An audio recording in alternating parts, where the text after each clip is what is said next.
Hello and welcome everyone. स्वागत है आप सभी का एपीएस पाठशाला के यूट्यूब चैनल पे। अब आप देखना शुरू कर चुके हैं आज के इस वीडियो में हम चर्चा करने वाले हैं केले की खेती पर। केले की खेती जो उत्तर प्रदेश माध्यमिक शिक्षा परिषद यानी कि यूपी बोर्ड 2024 जो आगामी एग्जाम आने वाला है उसकी दृष्टि से काफ़ी महत्वपूर्ण होने वाला है। तो हम शुरू करने जा रहे हैं केले की खेती। इसके बाद बात करेंगे हम केले की खेती पर। तो यहाँ केले का जो अन्य नाम है, यानी केले को हम अन्य नाम से भी जानते हैं। तो अन्य नाम में हमारा जो है पहला तो कल्पतरु है, इसको कल्पतरु के नाम से भी जानते हैं। उसके बाद एंटीक्यू फ्रूट के नाम से भी जानते हैं, और केले को हम ट्री ऑफ विजडम के नाम से जानते हैं। उसके बाद केले को हम ट्री ऑफ पैराडाइज के नाम से जानते हैं। उसके बाद एडम्स फिग के नाम से जानते हैं। उसके बाद केले को हम प्लांट पैराडाइज के नाम से भी जानते हैं। उसके बाद बात करेंगे हम केले के कुल की, यानी केले का कुल क्या है, फैमिली की बात करेंगे। तो केले की जो फैमिली है वह मुजेसी है। उसके बाद हम केले के वानस्पतिक नाम की बात करेंगे। तो यहाँ पे केले का जो वानस्पतिक नाम है वह मूसा पैराडीसिया का है, मूसा पैराडीसिया का। उसके बाद इसके कुछ स्पीसीज की जो बोटनिकल नेम है वह मूसा स्पेंटम भी है। इसकी अन्य किस्में भी हैं, अन्य स्पीसीज भी हैं, जो मूसा बाल्बिसियाना है। उसके बाद मूसा एक्यूमिनाटा है। यहाँ पे हम बात करेंगे कि जो मूसा बाल्बिसियाना है, मूसा बाल्बिसियाना, यहाँ पे मूसा बाल्बिसियाना और हमारा मूसा एक्यूमिनाटा, ये दो वेराइटी जो हैं, स्पीसीज जो हैं, यह दो स्पीसीज एडिबल हाइब्रिड हैं, यानी कि खाने योग्य हाइब्रिड वाली किस्में हैं। और यह बेसिकली जो होती हैं वह 2n बराबर इनका गुणसूत्र 22 होता है। यानी कि यह किस्में जो हैं, ये दो किस्में डिप्लॉयड हैं, यह द्विगुणित किस्में हैं, और इनका गुणसूत्र संख्या 2n बराबर 22 होता है। इनके उत्पत्ति स्थान की अगर हम बात करें तो मूसा बाल्बिसियाना का उत्पत्ति स्थान दक्षिणी भारत माना जाता है, और मूसा एक्यूमिनाटा का जो उत्पत्ति स्थान है वह बर्मा माना जाता है। उसके बाद हम बात करेंगे गुणसूत्र की। तो यहाँ पे जो केले का जो गुणसूत्र होता है वह बेसिकली 2n बराबर 22 होता है, 2n बराबर 33 होता है, और 2n बराबर 44 होता है। यानी कि इससे स्पष्ट यह है कि केले की जो कुछ वेराइटी हैं वह डिप्लॉयड है, जैसे कि यहाँ पे मूसा बाल्बिसियाना जो स्पीसीज है वह डिप्लॉयड है, यानी कि द्विगुणित किस्म है। मूसा एक्यूमिनाटा जो स्पीसीज है वह भी द्विगुणित किस्म है, और कुछ किस्में ट्रिप्लॉयड होंगी, यानी कि त्रिगुणित होंगी। कुछ किस्में टेट्राप्लॉयड यानी कि चतुर्थ गुणित होंगी। लेकिन केले की जो अधिकतर खेती होती है, जितने भी कल्टीवेशन होते हैं, जितनी भी किस्में होती हैं, वह लगभग अधिकांशतः ट्रिप्लॉयड वेराइटी होती है। अर्थात केले का जो ट्रिप्लॉयड वेराइटी का गुणसूत्र होगा वह 2n बराबर 2x इक्वल टू 33 होगा। इसके बाद हम बात करेंगे उत्पत्ति स्थान के बारे में। केले का उत्पत्ति स्थान क्या है, हम बात करने वाले हैं केले के उत्पत्ति स्थान की। तो केले का जो उत्पत्ति स्थान जो माना जाता है वो दक्षिण पश्चिम एशिया। लेकिन अगर केले के उत्पत्ति स्थान के बारे में हम बात करें तो अभी जितने भी साइंटिस्ट हैं, जितने भी वैज्ञानिक हैं, उन्होंने अभी केले के बारे में कोई एग्जैक्ट उत्पत्ति स्थान को नहीं बताया है। लेकिन अधिकांशतः जो वैज्ञानिक जो ऐसा मानते हैं कि केले का जो उत्पत्ति स्थान है वो दक्षिण पश्चिम एशिया है। उसके बाद हम बात करेंगे केले के प्रकार की, केले के फल का प्रकार, यानी केले का जो फल होता है वह किस प्रकार का होता है। तो जो केले का फल होता है वो बेरी टाइप का होता है, जिसको अपन हम सरस बोलते हैं। अन्य फलों में अगर हम बात करें तो हमारा एक ट्रिक है BPGG, यानी कि बी से हमारा बनाना, पी से हमारा क्या हो जाएगा, पी से हमारा पपाया है। उसके बाद जी से हमारा ग्रेप, और दूसरे जी से हमारा गुआवा। यानी ये जो 4 फ्रूट्स हैं यह भी सरस टाइप के हैं। इनका भी जो प्रकार है, फल का प्रकार, वह सरस टाइप से। खाने योग्य भाग की बात करें तो मध्य तथा अंतर फल भित्ति केले का खाया जाता है। इसके पुष्पक्रम की बात करें तो इसके पुष्पक्रम को स्पेडिक्स बोलते हैं। कम से कम 1 या 2 पुष्पक्रम इसमें लगते हैं। उसके बाद पुंकेसर की बात करें, पुंकेसर की संख्या की, तो जो केले में पुंकेसर की संख्या होती है वह 6 होती है। इसके बाद हम केले से जुड़े हुए अन्य महत्वपूर्ण तथ्यों की बात करेंगे कि केले का और क्या महत्व है। साथ ही साथ अगर हम बात करें कि केले का जो एरिया है, केले के हम एरिया की अगर हम बात करें तो जो केले का जो स्थान है, अगर आप ये कहें कि केला वर्ल्ड में इंडिया का फर्स्ट प्लेस है वर्ल्ड में इंडिया का फर्स्ट प्लेस है वर्ल्ड में, किसमें, उत्पादन में। यानी केले का उत्पादन पूरे विश्व में सबसे ज़्यादा कहाँ होता है, इंडिया में होता है। पूरे विश्व में उत्पादन कहाँ होता है? इंडिया में होता है। अगर एरिया की बात करें तो एरिया के मामले में, क्षेत्रफल के मामले में पूरे विश्व में केले की जो खेती है वो तीसरे स्थान पे है, थर्ड प्लेस है। जो केले की खेती है यह लगभग विश्व का उत्पादन में 31.6% जो है वह कवर करता है, यानी 31.6% जो भाग है केले का वह सिर्फ और सिर्फ इंडिया में उत्पादन होता है। इंडिया में तमिलनाडु में सबसे ज़्यादा केले का उत्पादन होता है। सबसे ज़्यादा उत्पादन कहाँ होता है? तमिलनाडु में होता है। लेकिन उत्पादकता की बात करें तो उत्पादकता हमारा कहाँ होता है? सबसे ज़्यादा महाराष्ट्र में होता है। इसके बाद हम बात करेंगे जो केला है, केले से एक तथ्य अगर आप ये नोट कर लें, एग्जाम की दृष्टि से महत्वपूर्ण हो जाएगा। एनसीआरबी का मतलब होता है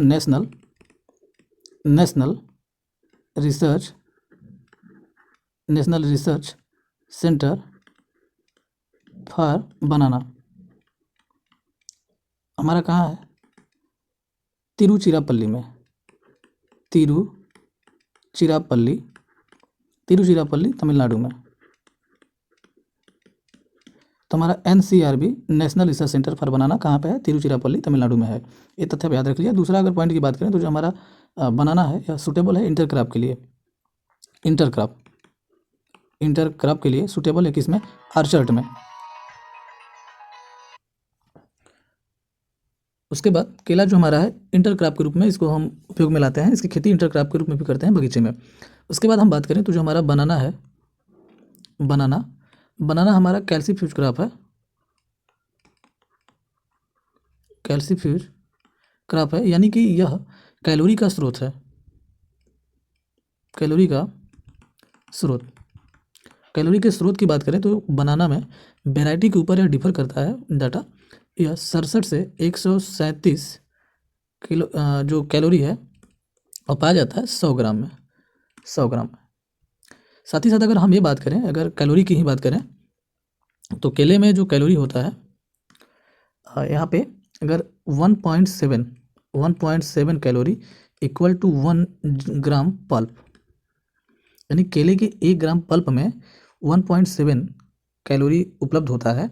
इस तरह से अगर हम 1 हेक्टेयर की बात करें कि अगर 1 हेक्टेयर खेते में कितने किलो कैलोरी ऊर्जा प्राप्त होती है तो लगभग 15 मिलियन कैलोरीज।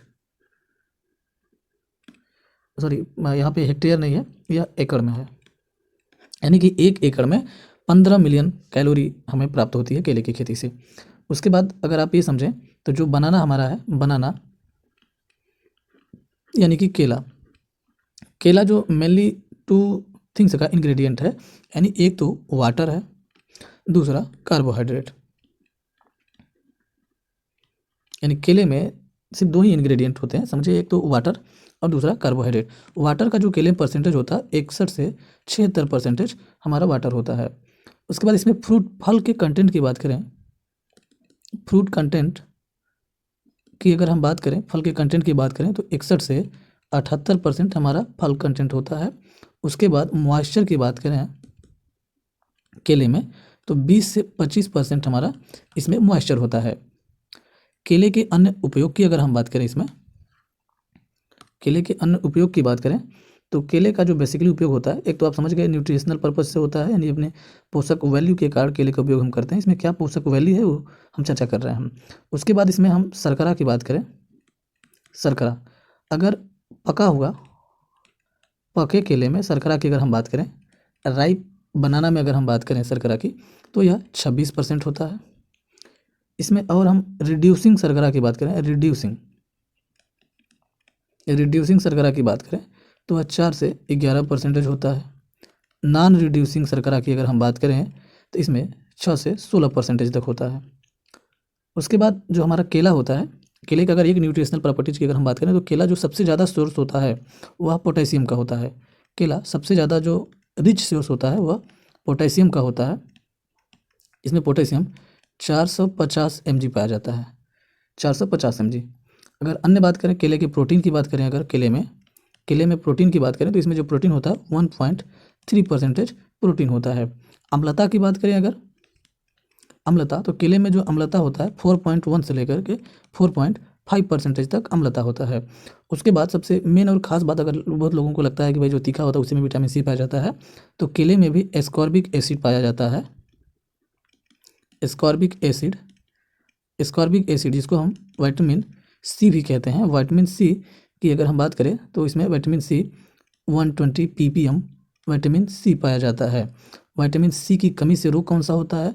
तो स्कर्वी रोग हो जाता है। स्कर्वी रोग हो जाता है। तो यहाँ तक तथ्य आप लोगों को क्लियर हो गए होंगे।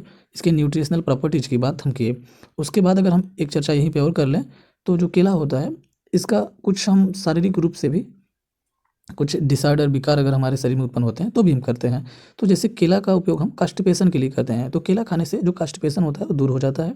उसके बाद इंटेस्टाइनल एक्टिविटी, जो हमारे आंत की जो अगर आंत में हमारी एसिडिटी बढ़ गई है तो उसको भी न्यूट्रलाइज करने के काम में आता है। उसके बाद केला से हम फाइबर प्रोड्यूस करते हैं, तो केले का उपयोग हम फाइबर प्रोड्यूस के लिए भी करते हैं। साथ ही साथ हम बात कर लें केले में अम्ल कौन सा पाया जाता है, तो अम्ल की अगर हम बात करें तो इसमें मैलिक अम्ल पाया जाता है। मैलिक अम्ल तथा ऑक्जेलिक अम्ल भी पाया जाता है। ऑक्जेलिक अम्ल, ठीक है। इसके बाद हम बात करेंगे केले के बारे में।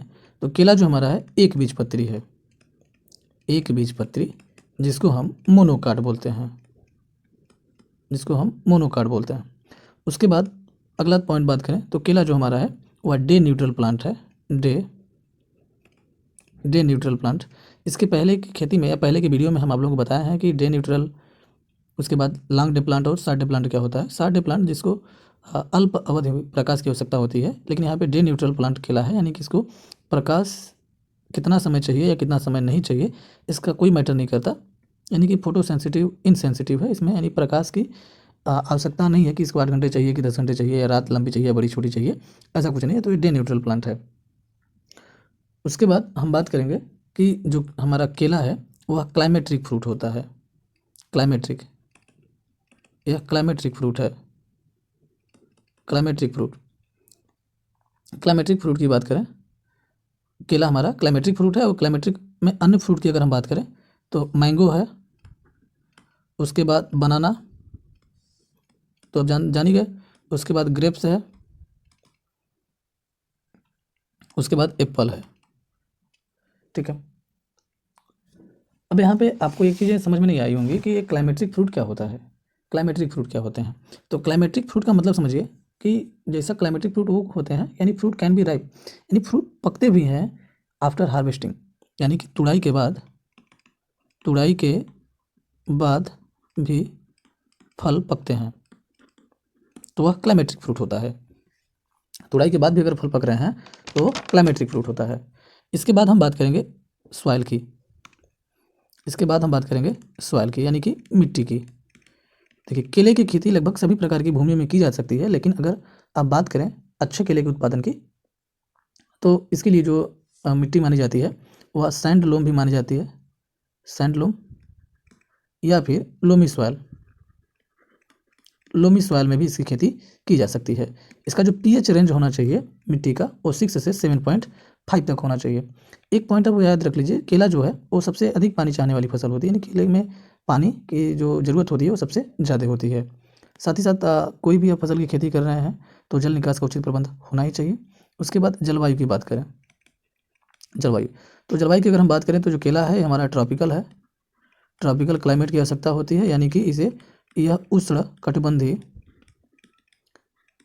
जलवायु में उगाया जाता है। उष्ण कटिबंधीय जलवायु में इसकी खेती की जा सकती है। और तापमान की अगर हम बात करें, इसके लिए जो तापमान चाहिए तो 20 से 30 डिग्री सेंटीग्रेड तापमान इसके पौधे के वृद्धि और बढ़वार के लिए आवश्यक होता है। ऑप्टिमम टेम्परेचर, यानी कि एक मध्यम तापमान, यानी एक अनुकूलतम तापमान की बात करें तो 23 डिग्री सेंटीग्रेड होना ही चाहिए। आज की वीडियो में बस इतना ही। इस केले की खेती से संबंधित एक अन्य वीडियो हम आपके लिए कल भी लेकर आएंगे। तो अब आज के लिए बस इतना ही। Bye bye.